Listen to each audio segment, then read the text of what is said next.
Provinsi Papua Tengah merupakan salah satu daerah otonomi baru yang terbentuk dari hasil pemekaran Provinsi Papua.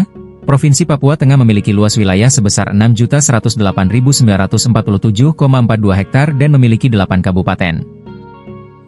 Sebagian besar daya dukung dan daya tampung lingkungan hidup di Papua Tengah masih belum terlampaui. Untuk air menunjukkan sebagian besar wilayah masih memiliki pasokan air mencukupi hingga 2045. Risiko utama di Papua Tengah adalah banjir, tanah longsor, gempa bumi, kekeringan. Mengingat 81% wilayah Papua Tengah masuk kategori risiko tinggi untuk tanah longsor antara lain Kabupaten Paniai, Kabupaten Deyai, Kabupaten Dogiai, Kabupaten Nabire bagian pegunungan, Kabupaten Intan Jaya dan Puncak. Mayoritas wilayah Papua Tengah berada pada kategori sedang untuk kinerja layanan ekosistem. Potensi besar ada pada jasa budaya dan pendukung, tapi rentan terhadap degradasi jika tidak dilindungi.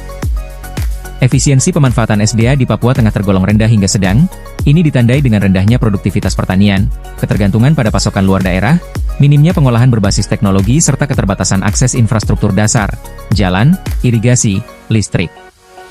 Provinsi Papua Tengah memiliki tingkat kerentanan tinggi terhadap dampak perubahan iklim, khususnya suhu ekstrim, curah hujan tak menentu, kekeringan musiman, banjir dan longsor akibat hujan intensitas tinggi.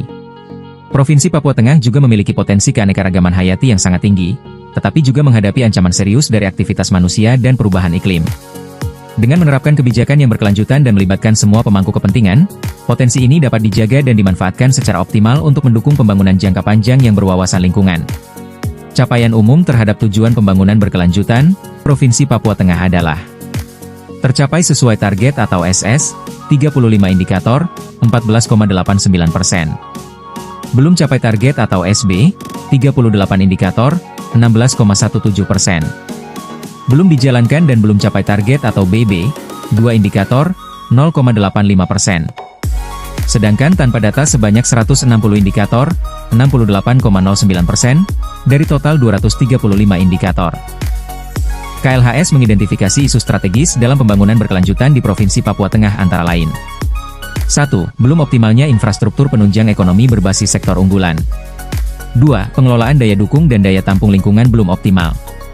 3. Masih terdapatnya kesenjangan akses kesehatan dan pendidikan. 4. Belum optimalnya distribusi dan produksi bahan pangan. 5. Belum tersedianya sistem mitigasi bencana dan perubahan iklim. 6. Degradasi lingkungan akibat deforestasi dan aktivitas pertambangan. 7. Tata kelola dan penanganan masalah keamanan daerah. 8. Penurunan kualitas ekosistem laut dan pesisir serta belum optimalnya penyediaan infrastruktur perkotaan.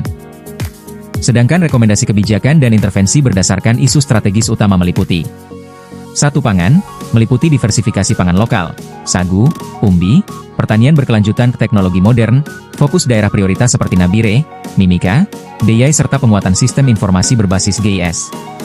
2. Air, meliputi konservasi daerah tangkapan air, rehabilitasi ekosistem air, teknologi pemanenan hujan dan irigasi efisien serta penguatan regulasi pelibatan masyarakat. 3. Kesehatan dan pendidikan, meliputi perluasan cakupan JKN dan fasilitas dasar, akselerasi akses pendidikan setara dan berkualitas, edukasi dan pelatihan masyarakat lokal. 4. Infrastruktur ekonomi, meliputi peningkatan akses logistik transportasi, fasilitasi akses, permodalan UMKM, perluasan jaringan listrik ke rumah tangga rentan.